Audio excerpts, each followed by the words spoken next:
having an honest, at least partial conversation about what we had all seen, we were told immediately, these are not the droids you're looking for.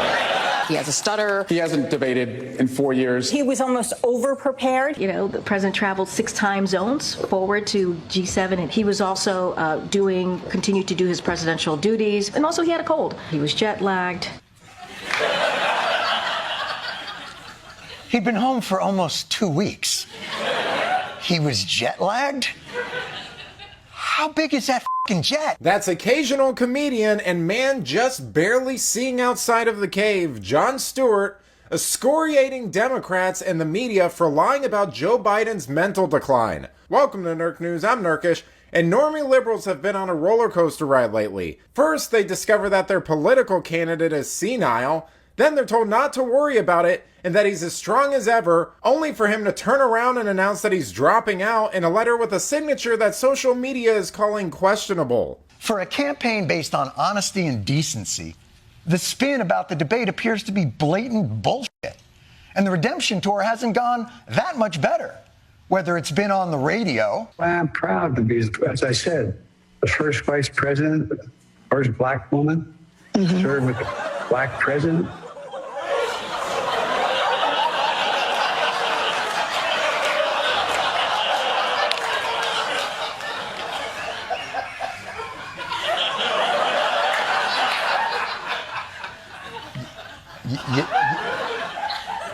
Yes, Queen.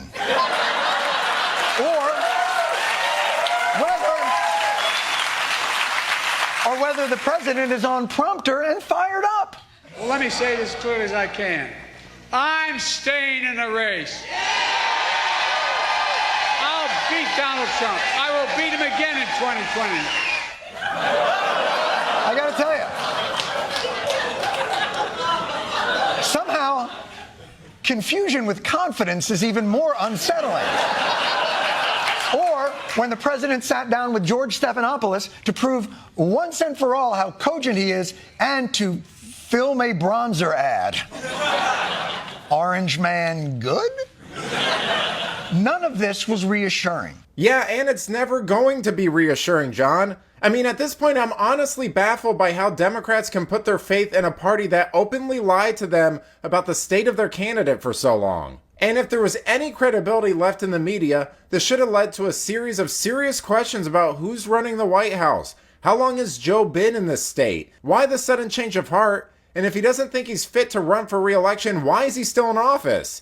You know, basic journalism. And we're told that the threat of Trump is so great and the stakes are so high that even bringing up these absolutely legitimate concerns about the president's ability to do the most vigorous job in the world for the next 4 years is enabling fascism. Yet even the president doesn't seem particularly alarmed. If you stay in and Trump is elected and everything you're warning about comes to pass, how will you feel in January? I feel as long as I gave it my all and I did the goodest job as I know I can do. That's what this is about. That's not what this is about!